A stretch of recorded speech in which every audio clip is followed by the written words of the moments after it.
اعوذ باللہ من الشیطان الرجیم بسم اللہ الرحمن الرحیم سورۃ یوسف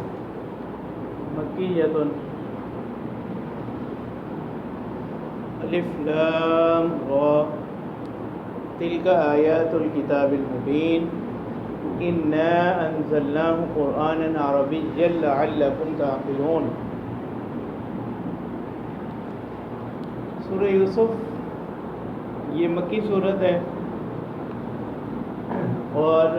چونکہ اس صورت کے اندر حضرت یوسف علیہ السلام کا قصہ جو ہے وہ تفصیل سے بیان کیا گیا، اور یہ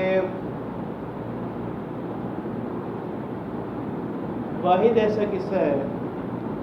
جو ایک ہی جگہ تفصیل سے بیان کیا گیا، تو اسی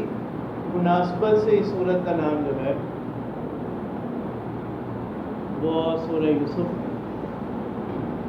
اور اس قصے کے جو اہم نکات،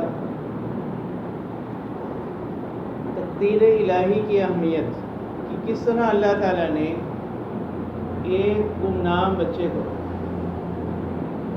کہ جس کو اس کے بھائیوں نے ہر طرح سے نقصان پہنچانا چاہا، اللہ تعالیٰ نے ان کو نبوت سے سرفراز فرمایا اور ان کو سلطنت عطا کی۔ اسی طرح جو ہے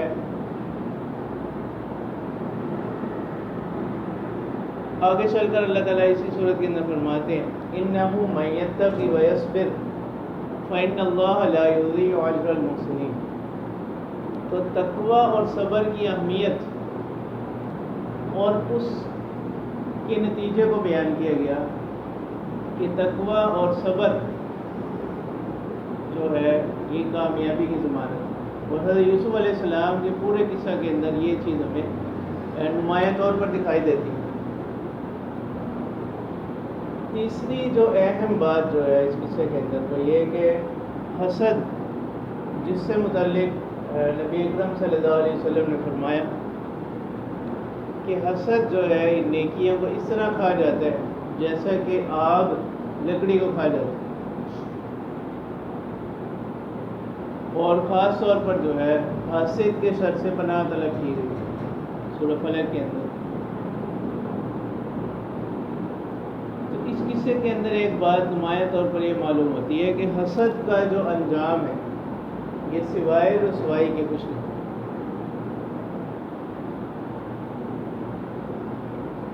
اسی طرح اس قصے میں جو ایک اہم چیز معلوم ہوتی ہے وہ یہ کہ عقل انسانی کی عظمت، کہ اللہ تعالیٰ نے انسان کو اشرف المخلوقات بنایا،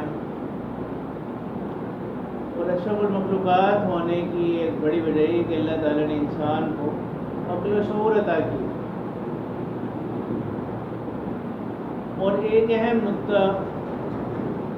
جو اس قصے سے حاصل ہوتا ہے وہ یہ کہ کردار کی پاکیزگی، اخلاق کی پاکیزگی، شرافت، پاک دامنی، یہ ساری وہ چیزیں ہیں، وہ صفات ہیں کہ جو ان کو اپنانے والا ہوتا ہے اس کو وقتی طور پر تو بہت سے مسائل سے گزرنا پڑتا ہے، بہت سی جگہ اس کو قربانی دینی پڑتی ہے، بہت سے مسائل کا سامنا کرنا پڑتا ہے، لیکن بالآخر یہ وہ صفات ہیں، یہ وہ خوبیاں ہیں جو بالآخر جو ہے انسان کے دشمنوں کو بھی حقیقت کو تسلیم کرنے پر مجبور کر دیتے، اور ان کا اعتراف کے قائل ہونے پر مجبور کر دیتے۔ اس قصے کے اندر یہ چیز بھی نمایاں نظر آئی کہ وہی عورتیں جنہوں نے حضرت یوسف علیہ السلام پر الزام لگائے، تو بالآخر وہی جو ہے ان کی پاک دامنی کی گواہ بنی، اور وہی عزیز مصر جو ان کی باتوں پر یقین کر کے جو ہے اس نے بھی ان کے مقتضا پر عمل کر دیا، ان کی باتوں میں آ گیا، اسی عزیز مصر نے بعد میں ان کو جو ہے مصر کی سلطنت عطا کی، مصر کا حاکم بنا دیا۔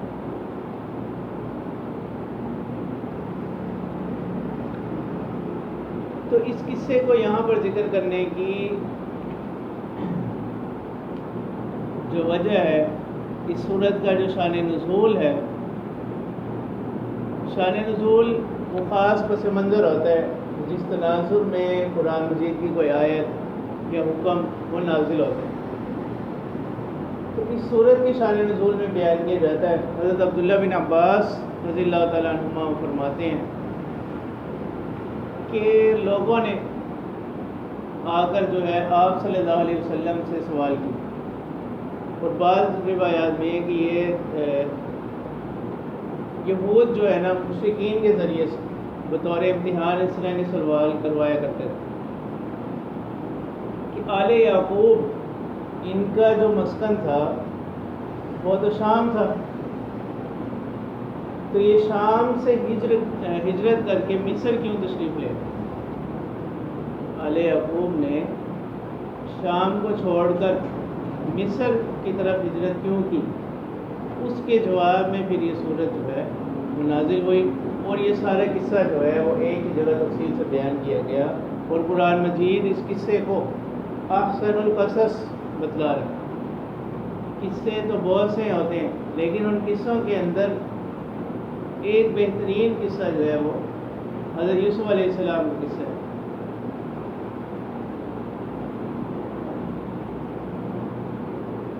اور اسی طرح اس قصے کی آپ صلی اللہ علیہ وسلم کی سیرت مبارکہ کے ساتھ بھی مناسبت ہے کہ اس قصے کا آغاز بھی ایک خواب سے ہوتا ہے، اور آپ صلی اللہ علیہ وسلم کی جو نبوت کا آغاز ہے وہ بھی قصے ہو رؤیا صالحہ سے۔ جیسے حضرت عائشہ رضی اللہ تعالیٰ عنہ فرماتی ہیں کہ جو کچھ بھی نبی اکرم صلی اللہ علیہ وسلم خواب میں دیکھتے تھے وہی صبح جو ہے اگلے دن اسی طرح ہو جاتا۔ ایک تو ایک یہ کہ جس طرح حضرت یوسف علیہ السلام کے بھائیوں نے ان کو نکالا، اس میں مشابہت ہے آپ صلی اللہ علیہ وسلم کی ہجرت کے ساتھ۔ آپ صلی اللہ علیہ وسلم نے مکہ سے ہجرت، پھر جب اللہ تعالیٰ نے حضرت یوسف علیہ السلام کو ایک مقام و مرتبہ عطا کر دیا تو وہی بھائی جو ہے ان کے سامنے جب انہوں نے اپنی غلطی کا اعتراف کیا تو یوسف علیہ السلام نے کیا فرمایا؟ لا تثریب علیکم اليوم۔ بالکل اسی طرح آپ صلی اللہ علیہ وسلم کی حیات طیبہ کے اندر فتح مکہ کے موقع پر آپ صلی اللہ علیہ وسلم نے بھی ان لوگوں سے کہ جنہوں نے آپ صلی اللہ علیہ وسلم کو 13 سالہ مکی دور کے اندر جو ہے ہر لحاظ سے تکلیف پہنچائی، آپ صلی اللہ علیہ وسلم کو ستایا گیا، مختلف اذیتیں دی گئی، یہاں تک کہ آپ صلی اللہ علیہ وسلم کو شہید کرنے کی سازش کی گئی، لیکن وہی لوگ جب آپ صلی اللہ علیہ وسلم کو ان پر غلبہ حاصل ہو گیا، فتح حاصل ہوئی، تو اللہ کے رسول صلی اللہ علیہ وسلم نے ان لوگوں سے کیا فرمایا؟ لا تثریب علیکم اليوم انتم الطلقاء، کہ آج کے دن جو ہے آپ لوگ آزاد۔ تو یہ اس قصے کی جو ہے یہ آپ صلی اللہ علیہ وسلم کی جو حیات طیبہ ان کے ساتھ بھی مناسب ہے۔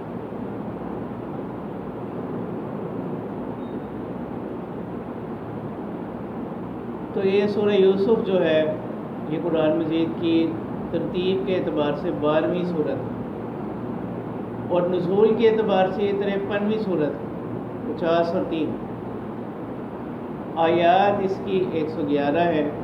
اور 12 اس کے رکوع ہیں۔ تو اس کا آغاز حروف مقطعات سے ہوا،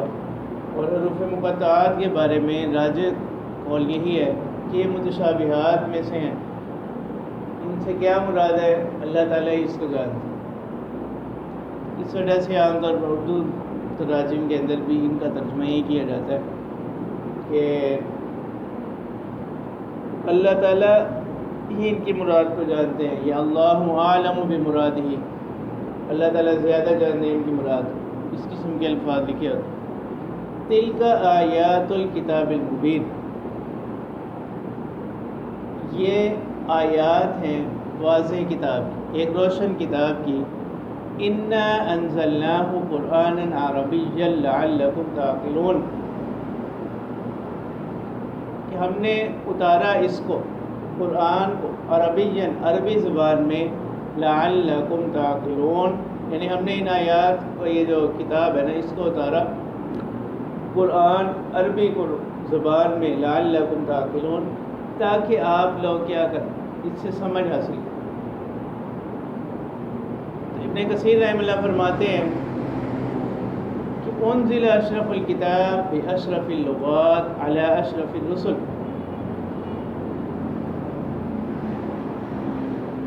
کہ کتابوں میں جو سب سے معزز کتاب ہے وہ زبانوں میں سب سے معزز زبان میں نازل کی گئی، اور لوگوں میں سب سے معزز شخصیت پر نازل کی گئی. سب سے معزز کتاب سب سے معزز زبان میں اور سب سے معزز شخصیت پر اتاری گئی، اور ملائکہ میں سے سب سے معزز فرشتے کے سفارت واسطے کے ذریعے سے ان کو واسطہ بنایا گیا، اور روئے زمین میں سے زمین کے اشرف حصے پر، بہترین حصے پر یہ کتاب کیا کی گئی، اتاری گئی. اور اس کی جو نزول کی ابتدا ہوئی ہے وہ مہینوں میں سے، سال کے جو 12 مہینے آتے ہیں ان میں سے افضل ترین مہینے میں اس کی ابتدا کی گئی. تو یہ ہر لحاظ سے ابن کثیر رحمہ اللہ فرماتے ہیں کہ جس کتاب کے اندر اتنی زیادہ عظمتیں جمع ہو گئیں تو معلوم ہوا کہ یہ ہر لحاظ سے مکمل کتاب ہے. نحن نقص علیک احسن القصص، کہ ہم بیان کرتے ہیں آپ کے سامنے بہترین قصہ، قصوں میں سے بہترین قصہ، بما اوحینا الیک ھذا القرآن، بسبب اس کے کہ جو ہم نے آپ کی طرف وحی کیا یہ قرآن. وَإِن كُنْتَ مِن قَبْلِهِ لَمِنَ الْغَافِلِينَ، اگرچہ اس سے پہلے آپ ان باتوں سے بے خبر تھے. وَإِن كُنْتَ مِن قَبْلِهِ لَمِنَ الْغَافِلِينَ، آپ ان باتوں سے بے خبر تھے، ناواقف تھے، یعنی ہمارے بتلانے سے پہلے آپ کو یہ چیز معلوم نہیں تھی. تو یہ دلیل ہے آپ صلی اللہ علیہ وسلم کے پیغمبر ہونے. اذ قال یوسف لأبیہ یا ابت انی رأیت احد عشر کوکبا، اب یہاں سے کس قصے کا آغاز ہوتا ہے.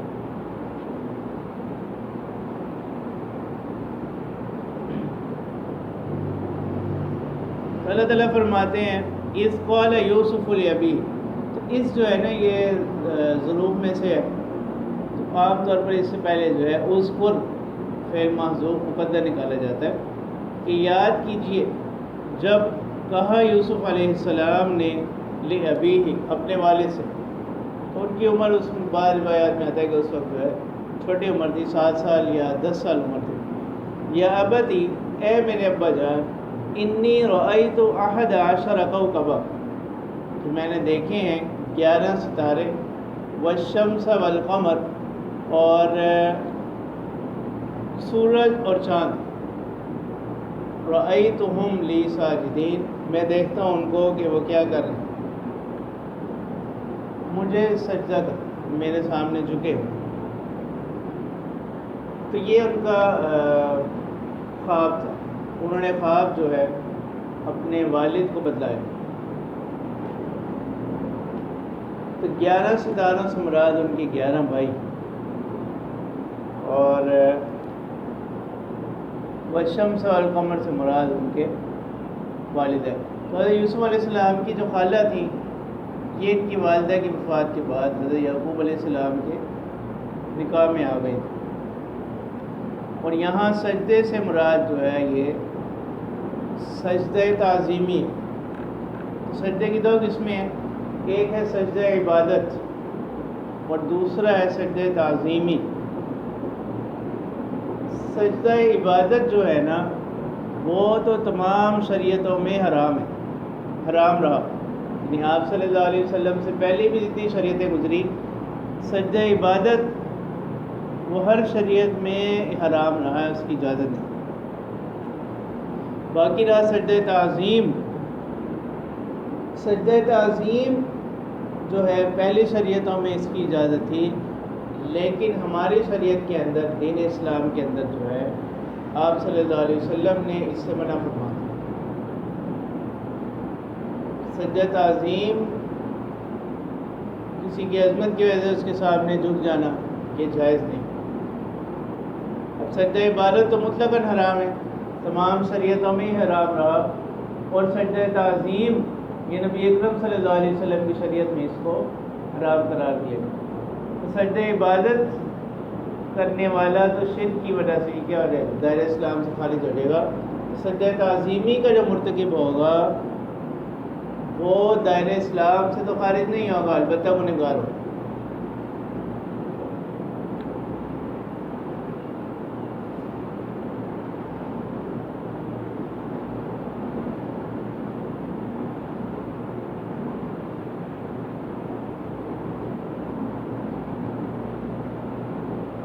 اچھا، یہاں پر جو ہے خوابوں کے حوالے سے کچھ بحث ہے کہ خواب میں ایک چیز تو ہوتی ہے حدیث نفس، اور ایک چیز ہے اضغاث، ایک اس کی قسم ہے اضغاث و احلام، پراگندہ خیالات۔ ایک ہوتا ہے حدیث نفس پہلا درجہ، جیسے کہ انسان دن بھر میں جو باتیں سوچتا رہتا ہے وہی اس کے خیال میں گھومتی رہتی ہے، وہی اس کو خواب کی شکل میں آ رہا ہے۔ اور تیسری جو درجہ ہے اس کا وہ ہے رؤیائے صالحہ، اور رؤیائے صالحہ جو ہے اس کو نبوت کا جز قرار دیا گیا۔ نبوت نہیں ہے یہ، ٹھیک ہے، نہیں ان کا ان کی عظمت کی بنا پر ان کو اس کے ساتھ بعض بیان میں 26 ماہ 46 میں سے اس کو قرار دیا گیا۔ اور حدیث مبارکہ میں یہ بھی آتا ہے کہ اکثر سچے خواب جو ہے وہ سحری کے وقت ہوتے ہیں، لیکن یہ ضروری نہیں۔ اس میں دو باتیں، ایک تو یہ کہ ضروری نہیں کہ سحری کے وقت کہ تمام خواب ہی سچے ہوں، اور یہ بھی ضروری نہیں کہ اس وقت کے علاوہ جو خواب ہوتے ہیں وہ سچے نہ ہوں۔ یہ دونوں باتیں۔ سب خواب جو ہے نا وہ اپنی تعبیر کے تابع ہوتے ہیں، اسی وجہ سے یہ کہا جاتا ہے کہ خواب کی تعبیر جو ہے، یعنی اپنا خواب ہر کسی کے سامنے بیان نہ، کہ تعبیر ایک تعبیر رویا کا ایک مستقل فن ہے، تو یہ ایک مہارت سے، ذوق سے یہ چیزیں انسان کو حاصل ہوتی ہیں، یعنی ہر شخص جو ہے وہ اس علم کے بارے میں نہیں جان سکتا۔ تو یہ تعبیر رویا جو ہے یہ ایک مستقل ایک علم ہے، مستقل ایک مہارت ہے۔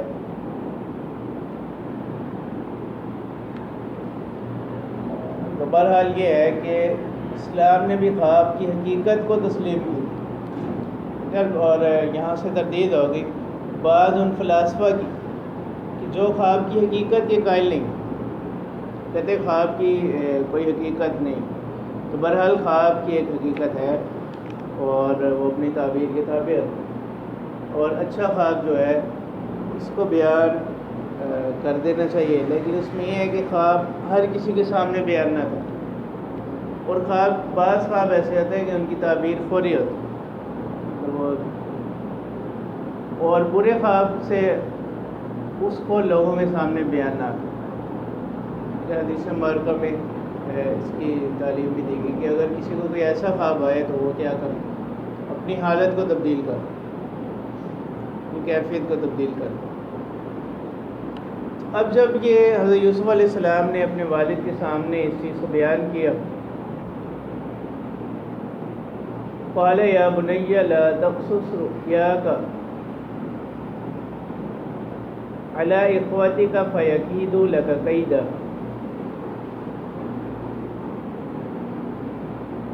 تو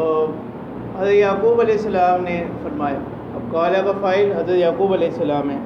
انہوں نے فرمایا یا بنی، اے میرے بیٹے، لا تقصص رؤیاک علی اخوتک، آپ جو ہے نا اپنے خواب کو اپنے بھائیوں کے سامنے بیان نہ کریں۔ ٹھیک ہے، پھر یہاں ایک بات فائدے کی یاد رکھو کہ بعض حضرات جو ہیں وہ ان کے بھی انبیاء ہونے کے قائل ہیں، لیکن جمہور کے ہاں یہ قول درست نہیں، یوسف علیہ السلام کے بھائیوں کے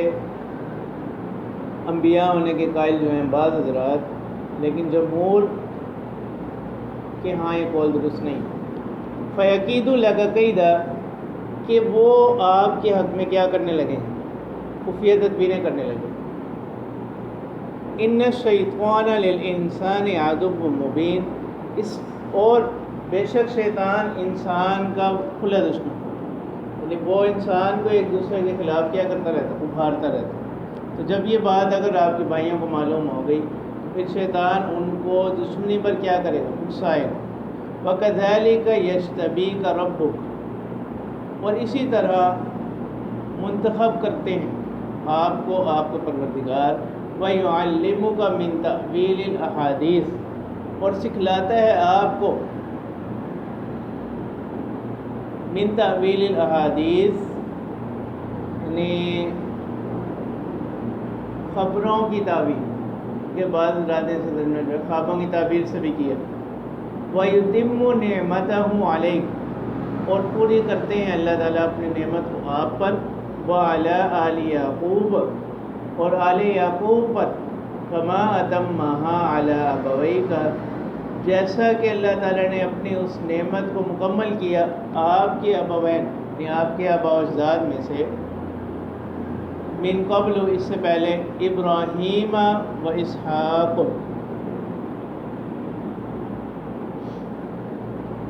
ابراہیم اور اسحاق پر اپنی نعمت کو اللہ تعالیٰ نے کیا مکمل کیا۔ ان ربک علیم حکیم، بے شک آپ کا پروردگار جو ہے وہ جاننے والا، حکمت والا۔ تو یہاں تک جو ہے اس کا پہلا رکوع جو ہے وہ مکمل ہو گیا۔ تو یہاں تک حضرت یعقوب علیہ السلام کا جو قول تھا، ان کی بات تھی، وہ بھی مکمل ہو گئی کہ انہوں نے حضرت یوسف علیہ السلام سے فرمایا کہ ایک تو اس خواب کو اپنے بھائیوں کے سامنے بیان نہ کرنا۔ انہوں نے اس کی تعبیر یہ بتلائی کہ اللہ تعالیٰ جو ہے اپنے جو ہے شریعت کے ترویج کے لیے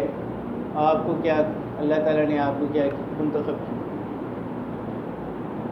کیا، اللہ تعالیٰ نے اپنی نعمت کو آپ پر مکمل کر دیا۔